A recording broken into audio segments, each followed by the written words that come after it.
My name is Travis Vigneault, Director of Partner Strategy at ConnectWise. ConnectWise is a market-leading platform for service providers. My name is Jeff Bishop, Chief Product Officer with ConnectWise. ConnectWise is a platform focused on our partner success. It helps them run their day-to-day business as well as support their customers. ConnectWise has a very strong brand in the MSP community, and partnered with Acronis' cyber protection platform, we together can help the MSPs navigate these waters and be successful. We started partnering with Acronis in 2017. It was through an acquisition. We already had a partnership with Backup Agent, and Acronis acquired the company as their cloud platform. We see Acronis as one of the leading backup and cyber protection vendors, and ConnectWise wants to partner with them.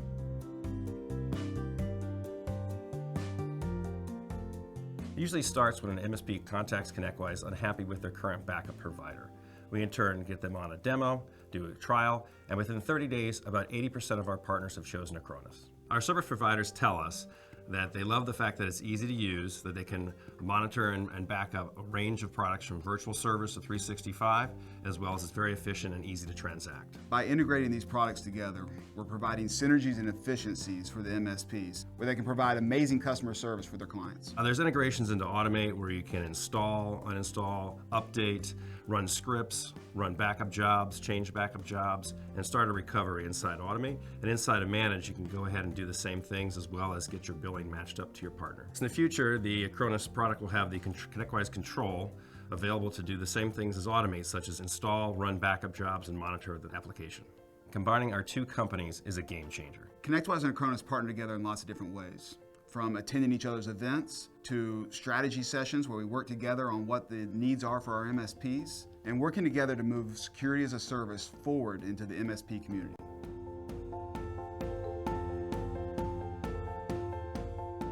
The world of SMBs is getting more complex. More interconnected devices creates more opportunities for the MSPs, as well as a lot of different challenges and cost. One of the biggest trends in the MSP industry is security as a service. And Acronis has done an amazing job of transitioning from a backup company to including the CyberProtect platform into their overall services to help the MSPs move forward. Acronis has evolved from a backup company to a cyber protection company, offering world-class protection against ransomware and cryptojacking. Our partnership allows MSPs to deliver multiple cyber protection services and differentiate from their competitors. We are proud to be a part of the Acronis Global Cyber Summit.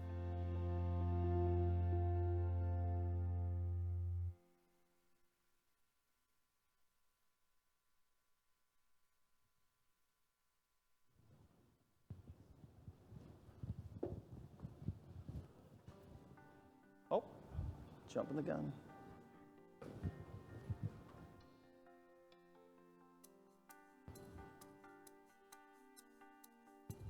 My name is Travis Vigneault, Director. Welcome back. Well, if you ever wonder what the governments of the world do concerning cyber protection, cybersecurity for their citizens, for their business and their infrastructure, we have an esteemed panel that's going to come up here right now. We have 4 participants, and I'll call them up now. Marc-Andre Ryter, Colonel of the Swiss Army; Maria Bicsi, co-founder of Swiss Cybersecurity Association; Katya Fisher, partner and chief privacy officer for Greenspoon Martyr; and Davey Gibian, Calypso AI. Can we welcome them up here right now? Thank you.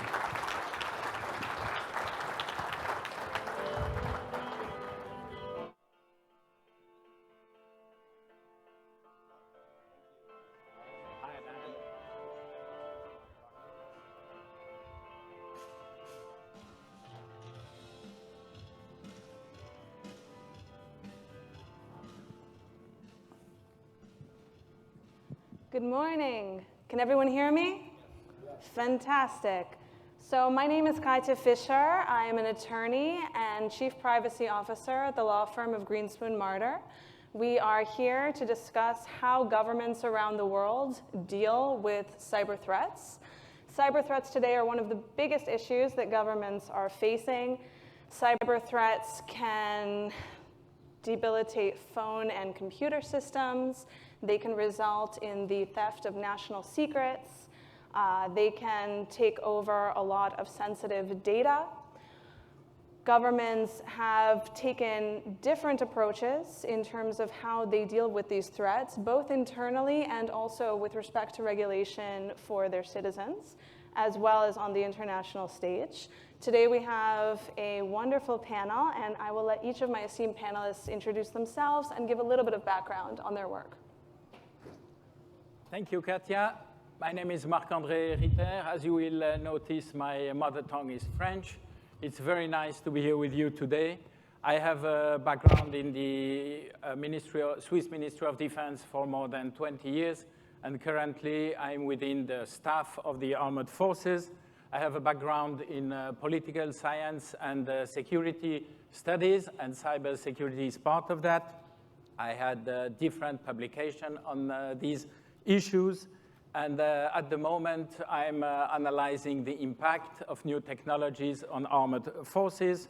And basically, we are trying to answer two very important questions, which are, the first is, what will armored force need to be able to do in the future? And the second is, how will wars look like in the future? I'm also bringing some engagement experience. I was in the Balkans, in Kosovo, in Macedonia, and also at the border between North and South Korea, which during 15 months. And above all, the reason why I'm here is that I am very deeply and very convinced that the armored forces are part of this whole architecture trying to make cyber safe secure. Thank you. Thank you. Davey? So I'm Davey Gibian. I'm one of the founding members of Calypso AI. My background was initially as a data scientist and AI developer. This actually accelerated me into the field, meaning Iraq, Afghanistan, Syria, Yemen, doing data analysis on behalf of governments, humanitarian organizations, and companies worldwide. Following that role, I did a stint in well-known organizations such as Palantir, the Pentagon, and the United States White House, before realizing the existential threat of that AI represents, spinning Calypso AI out of an organization called DARPA late last year, where we focus on how to build explainable and secure AI, meaning AI that itself cannot be hacked. Maria? So my name is Maria Bicsi. It's a little bit difficult, the pronunciation, because I am Hungarian. I work for the company Psyn currently, which is a cybersecurity consultancy company based in Switzerland, in Geneva. We are really focused on identity and access management, privileged identity management, but we are providing our customers with any kind of cybersecurity consultancy, and we are helping them on their strategy planning for the future based on their resources, budget, and the technology that might be requested. Before that, I worked in the financial sector. I was comparing credits and insurances. Now we are comparing cybersecurity tools. So more or less, as consultancy, we are adopting the same principle, but of course, the topic changed drastically. Besides of my daily job, we founded the Swiss Cybersecurity Association. This is a hub of cybersecurity experts, and we are organizing several events. We started with after-work events a couple of years ago, going through the CISSP chapters yearly and inviting industry-leading experts to share their experience. And the aim of this association is really to share what we do, not a theoretical educational hub, more on what is going on in this really changing environment. And on top of all these activities, once a year, I'm organizing a cybersecurity conference, which is a little smaller than this one, and it will be next week in Geneva. So even if, with a short notice, if somebody is from Switzerland is my guest, can receive an invitation from me after the panel. Thank you very much. So Marc-Andre, let's start with you. Tell me, what are the biggest cyber threats that you see today that are faced by the armed forces? Okay, thanks, Katya, for this question. I prefer to speak of security challenges as really as from threat, and we have several of them. I think the first that we need to map the whole organization, see the state, where what is done, what can be improved, And on this ground, we need to develop then a business continuity management. I think this is the basic element we have to base on. The second element, of course, from armored forces, what is very important is that we have to be able to protect our systems and our networks. And here too, armored forces have really a lot of them. And same applies to the supply chain we use. Armored force work by definition with a lot of external partners, and we have to go through all the chain to make sure that at any step security is granted, because in the end, these external partners also contribute to the protection of our systems and network. The next element is we are confronted to the issue of digitalization. It's a big issue for the armored forces because we have lots of systems with different sensors. So we generate lots of data if we connect everything. So we need really to identify which systems needs to be connected, which system will produce data, so that we also can limit this amount. The next issue is linked with that. The more data you will produce, the more storage problem you will have. And you need to also have a secure solution, exactly because all of the data we produce, or all of the data that are produced by our sensors, they need to be permanently available. This is really essential for any kind of engagement of troops on the field, or even when you do planning for any engagement, you need to have all data available. I think this is also why it's a very big issue at Acronis, by the way, as we heard yesterday. Then we adapt, and this, I think, much more than in the private sector, we have to adapt to the speed of evolution. Armored forces have problems following this pace. And we can discuss on that a little bit later on, but this is really an issue, and I can explain later on why. And last but not least, we see an increasing role of artificial intelligence, and this will impact a lot of the dimension in armored forces, from the planning to the decision-making to the analysis of different elements.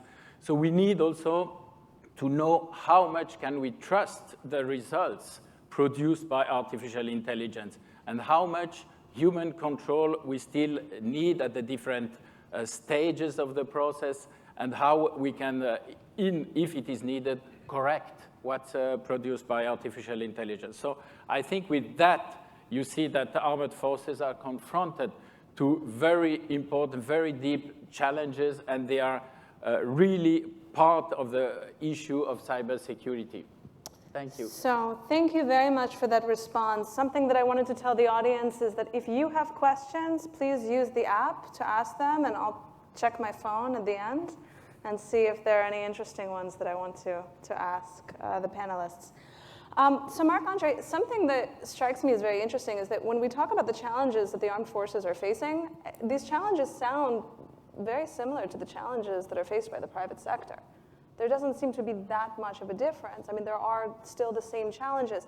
And yet at the same time, we see that the private sector seems to move much faster in its adoption than the public sector. So can you tell me a little bit about what the challenges are and why it is that the public sector just tends to be a little bit behind private? Yes. Okay. Challenges we confront are come directly from what I just explained before. I think we are really concerned, and we want to promote security by design. This is for armored force important because we buy so many equipment, so many weapon systems by external partners. So Switzerland is maybe a little bit different than the US in the sense that we don't produce ourselves things like tanks, fighters, also we buy them. And security by design is a very high concern in order to secure that these systems will be available when they need to be available. This evolution also creates a concern with the energy supply. We need to make sure that we at any time have the energy we need to make all these systems work. And also there, we must rely on different external providers, and we, as such, only, between brackets, but only have kind of emergency systems. But this creates a big challenge. Also, what we need to do is, like it has been said yesterday, and there you were completely right that we have very similar concern than the private sectors, considering that it's not possible to guarantee 100% security, you need to have a risk management. Which risk are we ready to accept? How do we deal with these risks? And how can they possibly impact on the performance that armored force need to do? Then, you mentioned it, we have the big challenge of the time needed to introduce new systems, new technology. We have also something with these new technologies that is maybe sometimes forgotten, but the armored forces have systems from different technological generations. And you need to merge them, and you need to make them work together. And that's not an easy thing. And with that, when you can guarantee this working together, you will have the different resilience from the reserve solution. And in the end, the question is, I already mentioned it as another challenge, this autonomy of system. How much autonomy can you delegate to system? This is one of the big challenges. Now, why are we slower to introduce these new technologies, and what are the main problems? I think problem number one is all the process that is needed from the decision to introduce a new weapon system to the delivery to the troops.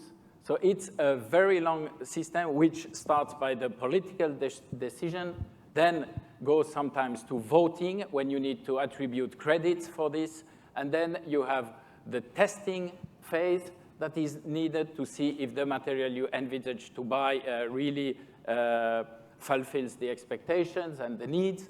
And this can go very long. I'll give you an example. We, in Switzerland, we have decided in 2016 to buy a new mortar system. This system will be delivered to the troop in 2025. So you see, we needed 9 years from the political decision to the credits attribution, to the training program, and to have the troop taken. So this explains why it's so slow. Then, you know that the Swiss armed forces have a little bit a special system, which is similar to the US Reserve. So we have a basic training, and then people come to do some refreshing courses regularly every year at the beginning. And so the time that you train everybody to the new system, to acquaint them with new technologies, is much higher because of that. Thank you. Katya, could I actually point out, I think Sure, there's please. it's easy to discredit the government when it comes to advancing technology, but there's this kind of gap that I think there are some successes that's worth pointing out. There's a commercialization gap between things like the national labs, the folks at DARPA and IARPA, the National Science Foundation, who are investing in kind of core underlying foundational technology. And then there's these large-scale government programs that you're talking about. But in the last few years, we have seen an uptick in things like InQtel, DIUX, AFWorks, these rapid innovation arms nested inside both the services as well as in warfighting combatants like SOFWorks, Special Operations Command. And that is actually helping to bridge that gap by letting people and empowering people to take risks and actually encouraging lots of failures at a small dollar value. And I think that's a very important lesson both for the government writ large to extend this beyond things just like Special Operations Command, where of course they are highly incentivized to remain at the cutting edge. But then also the larger wings and the larger combatant commands, and then going to the private sector. So it's finding these kind of nested innovation capabilities with actual budget, who are incentivized to fail, where it's no longer seen as a career ender. And I think we're beginning to see a few core capabilities that are helping to bridge that commercialization gap. So I think it's easy to discredit the government for being slow and cumbersome, but I think there are a few successes that we can take out to the private sector as well. I agree fully with you, but I was not speaking negatively about that. Oh, you can speak negatively about that. just the process as it is. And those who know, and also I'm speaking of what I know best, or the Swiss system. So it's, you know, Swiss people have this reputation that they are slow. And it's true that everything is quite slow. And the political system, and because every year, for example, military purchase equipment budgets are voted every year in the parliament. So you need to go through these processes. Of course, you have some measures that are taken to accelerate sometime when it's needed, when we have an engagement, so you can kind of shortcut these processes. But I speak here of the basic purchase of armored forces, large-scale basis. Of course, if special forces need something within the next weeks to go to engagement because they are projected somewhere, then you will find a solution to give them what they need. But this is not the traditional and normal equipment for, I would say, the overall armored forces. No, I agree with you. We need to find solutions for that. Well, in terms of finding solutions, there obviously is a need to really bridge the public and the private sector and find ways for the public and private sectors to work together. So I actually wanted to move over to Maria. I know that you work a lot with community building and education. And could you tell us a little bit about your thoughts on bridging that gap between the public and private sectors? Sure. Thank you, Katya, for your question. Now, before going into the community building, I just want to give you a little overview about what the Swiss Federal Council did this year.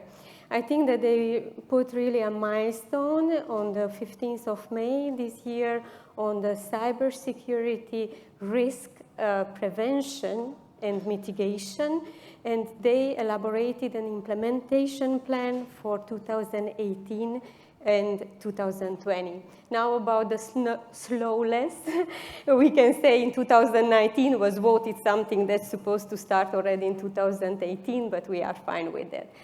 Why we are very happy about welcoming this plan? Because it's including several vital points that should be developed and where is really, really needed the private and the public collaboration.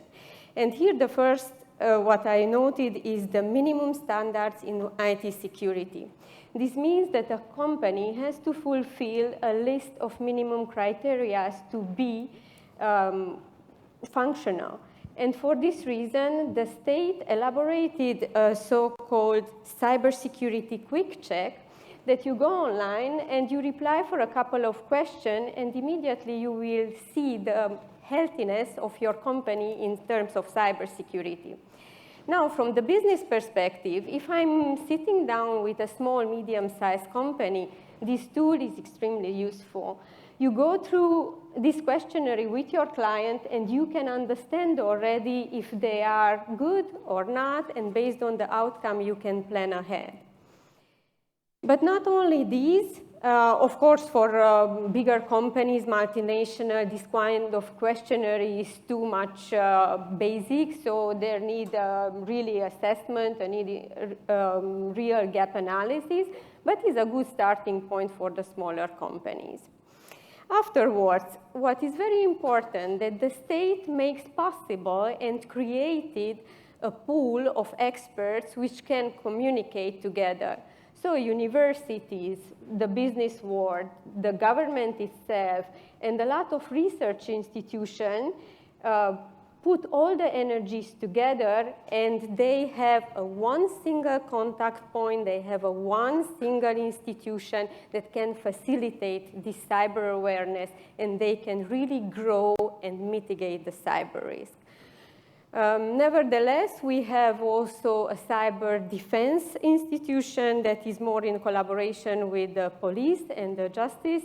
And here we have, it's really facilitating the statistics. We know where the threats are coming from. We know how to mitigate, and we try to avoid repeating them or filtering out what we can.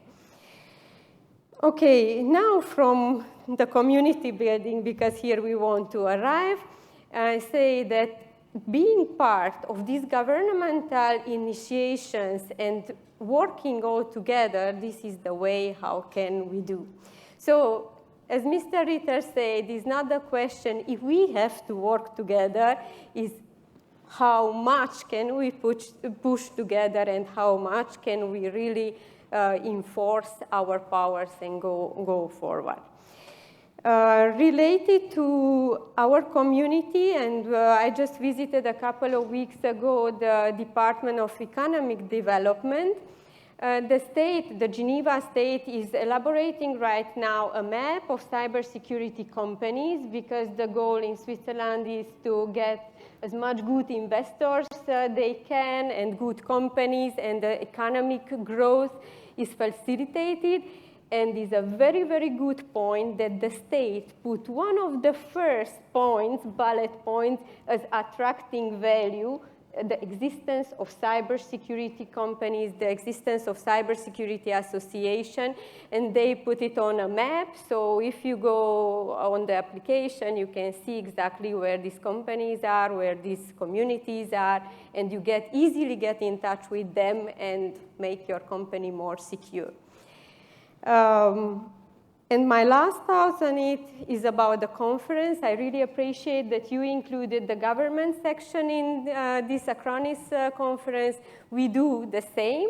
So we make sure that at each conference, the opening, the closing keynote is given by somebody coming from the state.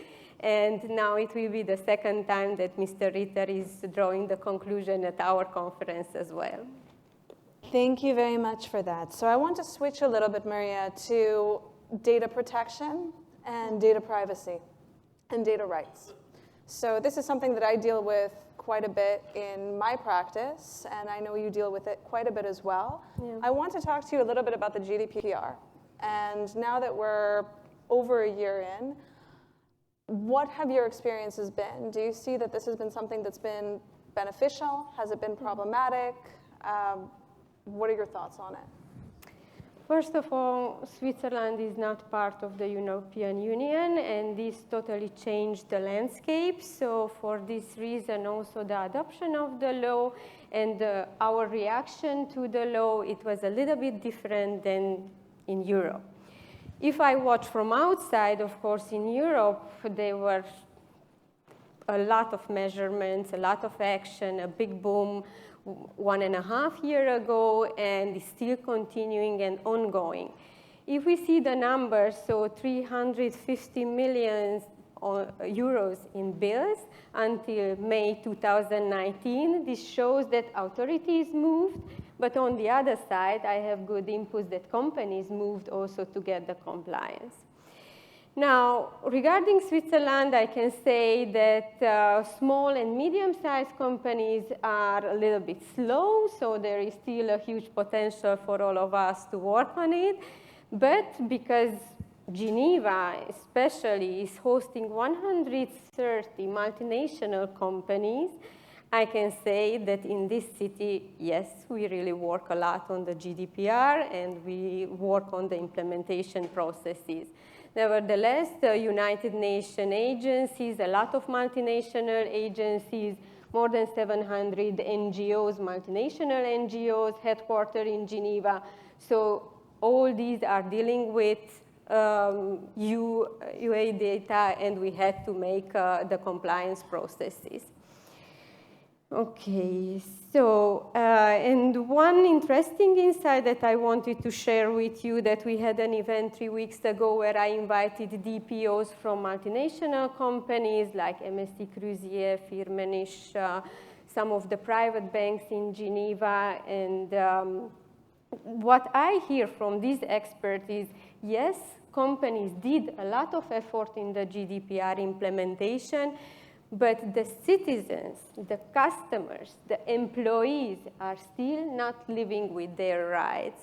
And here I think that also in this dialogue between private and the public sector is a huge potential. We have to educate citizens to ask for their rights, and we have to educate our employees to live with these opportunities. So I see the movement quite positively, still work in progress, and GDPR is not a moment. It was not last year in May. It's an ongoing process, and we are all working on it. So it's an ongoing process, but you yourself had pointed out the fact that you're from Switzerland, and so the GDPR had affected Switzerland in the same way that the GDPR affects us here in the United States. So we have an issue now. We live in this era of globalization where we're dealing cross-border. What are the ways that companies can implement best practices so that they know that they're in compliance with all of these different regulations, especially since this is an ever-changing landscape? So just giving you an example, flying here, I can tell you, so I'm Hungarian citizen, I fly with a Hungarian passport, I change the flight in Rome, I arrive in the US with a German flying company, for example. So which law should apply to my data during a 20 hours flight? So if I would like to request now to have transparency on my data, what can I do? So this is creating also for multinational companies a lot of dilemmas, and it's very difficult to filter out which moment of my stay under which law I'm falling. So for this reason, what we are encouraging and what I see as a best practice in this area are the certifications and following the standards. So here I'm mentioning the ISO 2700 series that we are actively working on. And I truly believe that if somebody has an information security management system really functional in place, already got, I don't know how much percent, or they are already overlaps with the GDPR compliance and with other data regulations and with cybersecurity laws and regulations. So it's always a good thing to do. But of course, there are plenty of standards and regulation. I'm not limiting my reply on the ISO. It was just an example. In the banking sector, for example, we are working a lot with the PCI DSS, et cetera, et cetera. Now with the cloud, there are a lot of other series of certifications. So based on our experience, I think this could be a good takeaway. Got it. So, Davey, in the United States, our regulatory regime is somewhat different. There is no cybersecurity law. There is no overarching federal data protection law. We have a patchwork. We have in the United States, on the federal end, we have regulations like HIPAA and COPPA, et cetera. And then on the state level, we have other regulations. So we have California's Privacy Act. New York has a specific Cybersecurity Act, and so on and so forth. What do you think about this patchwork? Do you think that the United States should have more cohesive federal regulation, or do you think that this country is doing it right? The short answer is no, I don't believe the country is doing it right. The longer answer is that there are certainly benefits to having certain patchworks. It makes it harder to, for example, if all systems aren't being upgraded, they're not all reliant on the same type of cyber protection, it makes it harder to influence an entire system. So there's security and the obscurity. At the same time, what you see is the fact that people kind of at the state and federated agencies don't actually know what to do. So for example, in the United States Department of Transportation right now, the department is suddenly being asked, how do you prevent a self-driving car from being hacked? Now, that's not just how do you take direct ownership of the vehicle, but it's also looking at things like the digital physical interaction in computer vision systems, where people are putting stickers on stop signs and having them swerve off the road. On a state-by-state basis, where most vehicles are actually regulated, people are going back to the US Department of Transportation saying, well, what do we do? And the Department of Transportation is saying, well, that's not really, the CISO, it's not their job, they just protect the firewalls of US DOT. It's not, it's not Federal Highway, it's not, the Volpe Center. So they have this issue where protecting what has become these everyday cyber systems doesn't really sit at a job in the federal government today. Sure, it sits sometimes in DOD, in the intelligence community, they do an okay job. But from a regulation perspective, in transportation, in energy, in water, utilities, healthcare, we don't really have a proper channel through which to provide this guidance at a federal level. People have turned to folks like Department of Homeland Security, where Mark Weatherford was brought in as the cyber czar effectively, but even that didn't really solve the problem because there was just so much to do with that agency. Mm-hmm. So I think we need to decide as a country, and of course my opinion is that we should have certain federal guidelines regarding cybersecurity, regarding the ways in which to regulate and the ways in which to also provide monitoring and evaluation of those systems. At the very least, coordinated at the federal level within specific guidelines, and then pushed down to the federated agencies. So I believe we just need to establish that as a core component of the federal government, because right now it hasn't really been. For example, when people get, when companies become hacked, Sony, for example, several years ago, they turn to the FBI or they turn to the DoD and they say, hey, why didn't you help me? And the answer is that's not their job. So we need to decide whether or not that is the federal government's job. And I think at the very least, starting with guidance and federal funding and coordinated efforts is the right start. And so apart from regulation, first of all, what do you see as the biggest challenge to cyber protection today? And the other question I have is sometimes when I talk to people about cyber threats, they say, well, it's like whack-a-mole. Right? You keep trying to find one solution, and then the technology just gets better and the stakes get higher. So what do you see as some of the big challenges today? Yeah, so when I was working for a little while with the Kurdish regional government in Iraq, and their solution was in their Ministry of Defense, the KRG's headquarters, they just allowed no cell phones, no computers, everything was on paper. So that's a solution. And frankly, it might be the correct one, or at least the most secure one, but that's not where we're going. So they're kind of strategic, there's tactical, and then there's personnel risks. From a strategic level, we're dealing with the fact that the future will be automated, and the fact that the automated future bring entirely new risks. So these are bias risks. Is the data you're using the right data, and has it been cleaned? And people view data as an input, but it's actually an output of a human-oriented collection process. There's data bias risks. There's performance risks. Does this happen in the way that it's supposed to happen? Is the model going to work in edge case scenarios? And then there's also the actual adversarial attack risk, which is the fact that these sort of AI-based solutions bring an entirely new way to attack a system. By attacking the model itself, you can actually gain access to the underlying system it's protecting. Through data poisoning, forcing the model to make the wrong move, through adversarial attacks or evasion attacks, a Trojan horse of packet, or of course stealing the model itself and reverse engineering it, which is a whack-a-mole. Suddenly we had a panacea of AI, and suddenly we're realizing, holy crap, it's not going to solve things. In fact, it's introducing an entirely new threat landscape that people aren't really ready for. So that's a strategic problem that I see. Then there's kind of the tactical, which is, okay, so that's the problem. How do you push this capability to the edge? How do you give, at the federal level, the empowered CTO or the empowered CISO actual authority to rapidly respond and innovate? Right? For example, there was a recent kind of experiment at a group of the DoD called the NGA, where they look at satellite data broadly. That CTO was brought in and lasted about 2 years, primarily because he ruffled too many feathers. He was taking budget, he was moving things, but he was rapidly accelerating both cyber as well as AI capabilities, and he was basically pushed aside for it. So we need to change what the kind of tactical level of capabilities look like, and right now we're not doing a good enough job.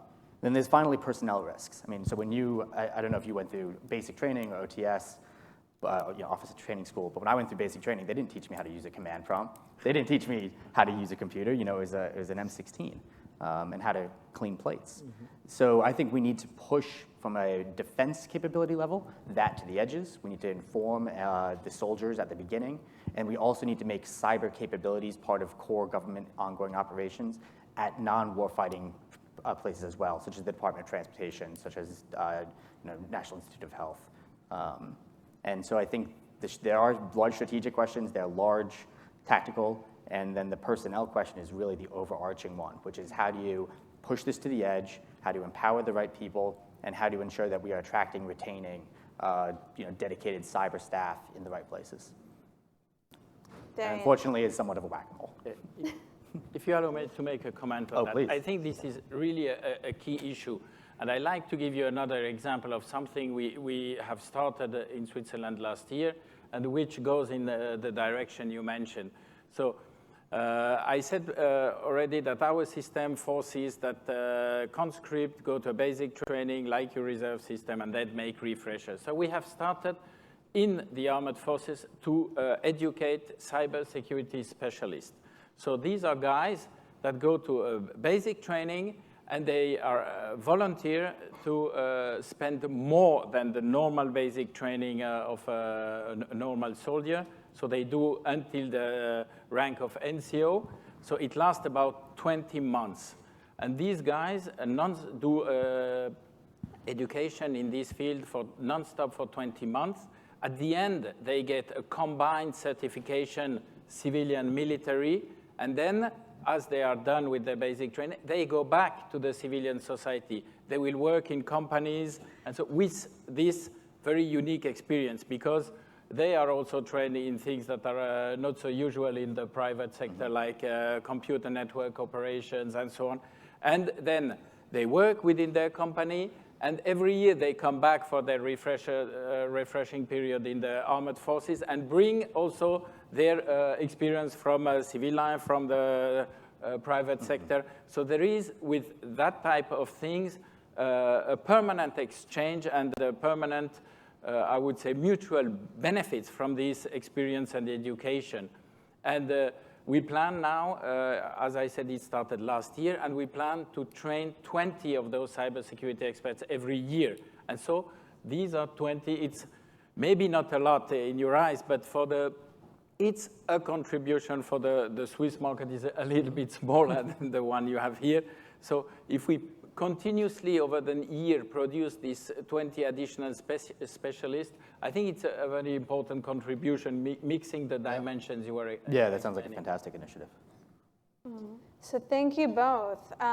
Davey, you work with Calypso. Tell us a little bit about the correlation between artificial intelligence and machine learning and cyber protection. Yeah, so Calypso was founded on that exact risk. So when I was at the Pentagon, I was responsible for bringing in artificial intelligence capabilities, and then I was asked the question, well, how do we make sure these are trusted? And I said, I have zero idea, so I'm going to go out and buy something, because that's what we do in the DoD. And when I looked out on the landscape, what I was really looking for were two things. One is explainability. So how do you actually understand what's happening under the hood, and how do you get behind this kind of veneer of, oh, it's a black box, because black box is not going to be an answer to a combatant commander. And then two is how do we ensure that it's safe from adversarial attack, as well as just underlying performance risks. And I couldn't find it. We spun up a program at DARPA to help try to solve it. And then when we found that nice commercialization gap we were talking about earlier, we spun out. And so I think that there is a high correlation between emerging capabilities that will actually solve real problems with AI, but also a high correlation with that you need to ensure these systems are trusted. And that involves stress testing them, and that involves explaining them. And so that's really what we're trying to solve today, is answering those two questions. Very nice, thank you. So I'm just gonna check my social media here, just kidding. I'm gonna see if we have any questions. So let's take a look at some of the questions from the audience. This one is a question for Davey. So for the government contractors in the audience, where do you think facilitation channels such as DARPA and In-Q-Tel can improve or shift to accelerate cyber technologies to both the public and private sector? Yeah, so I actually think that it's not going to be DARPA. DARPA and other organizations that are primarily focused on fundamental technology development is not the right place. So I'd say that the right place is actually more on the In-Q-Tel side, which is taking a venture capital stake and then providing direct work programs. In-Q-Tel also, I don't know if anyone here is In-Q-Tel, but I don't always love the way they work. They kind of strap you down onto a specific work program. And for a startup, you need to shift, you need to adapt, you need to pivot, you need to build new things. And sometimes In-Q-Tel can be very constraining in that manner, despite the capital they provide. So I actually see the success being in places like the Defense Innovation Unit, the DIUX, AFWorks, which is the Air Force Rapid Capability Arm, and other similar units, SoftWorks, LodgeWorks. These are all units that provide small business innovation research grants, SBIRs. They also now have what's called an SBIR Phase 2, which allows both public and private matching to rapidly accelerate capabilities that can, instead of going through a long-scale process, it can be done in 8 weeks. So I think that there's a lot of work to be done. I think that the where to focus, or where government contracts should focus, don't go after DARPA, don't go after In-Q-Tel, go after the service-specific innovation units, and I think that's going to be where the most success is, given that they are actively trying to find a way to bridge that public-private partnership. It's not perfect yet, but they're doing a better job than traditional legacy organizations. Thank you. And the next question is Maria. Is there a specific tool that you were referring to with respect to cyber assessments for small and mid-sized businesses? As I mentioned, we are using this tool provided by the state. But besides that, of course, based on the risk management, we have our internal specific tool that we elaborated during the years.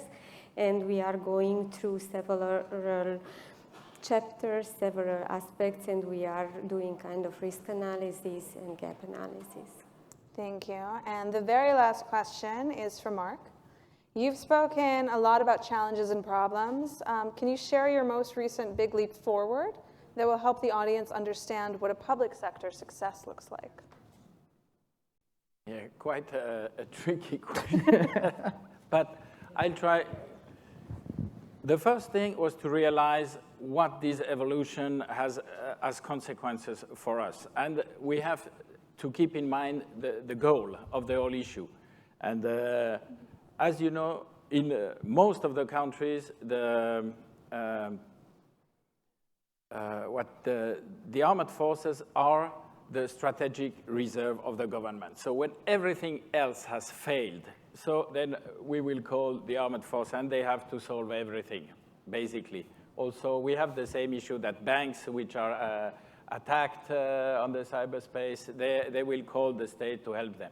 But so the point is that from this identification of possible threats to the objectives that we have, so we go on a very likely a solution that is provided by Acronis, and we believe very much in platform solutions.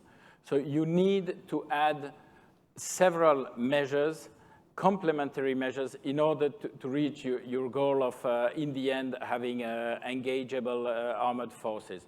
And success we have had are that we have been able, first, to develop internally own technical capacities in cybersecurity. This was the first. We have improved and increased capacities in the last 3 years in a very significant way, hiring people, training people. We have been also developing all types of cooperation. This is something that we consider as a must. So the armed forces are working with partners from all different horizons within different institutions that are built almost tailor-made, like now we are building a cyber campus, and then you have the academic world, armed forces, governments, private companies, seller of different solutions that all meet there and share experience, show what type of problem they have, what type of solution they are proposing. And this allows also the introduction within the armed forces of adequate solutions for us. And this, I think, is a very promising forum and where we see the future in gaining a cooperation among all these partners. And then the next thing is that awareness has been promoted. This is something, I don't know if you can agree after, but we still see in Switzerland a big problem with awareness. So a lot of institutions are working very hard on that to make as well as small companies, as bigger institutions aware of the problems and pushing them to share. Because we still have the fact that smaller companies, when they are attacked, they won't say, because they think that there will be an image damage afterwards, and they keep the problem for them, and then it spreads out to other people. And this is a change of culture we need. And to my view, we have been quite successful in promoting this cooperation and awareness as well. Thank you. Well, thank you. Thank you to the audience. There are actually a number of very interesting questions that we didn't have time to get to, so I hope that you will feel comfortable coming up and asking them in person when we take our break. Thank you, all three of you. This was a wonderful conversation, and on to the next panel. We could be strict. Really? Because you really I could be serious. Acronis, Here we go.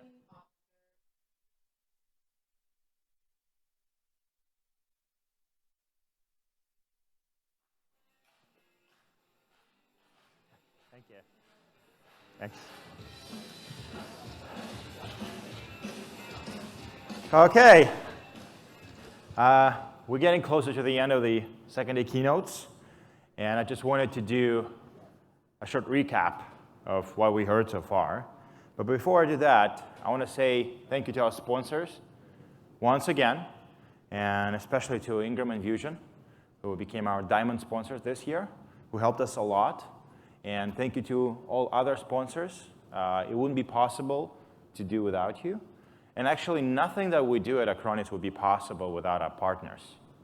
So basically, everything we do here is just because of you. And the things we do with Acronis Cyber Foundation, and thank everybody for attending yesterday and for donating. We were able to get enough contribution to building one school, and as I decided to do it yesterday,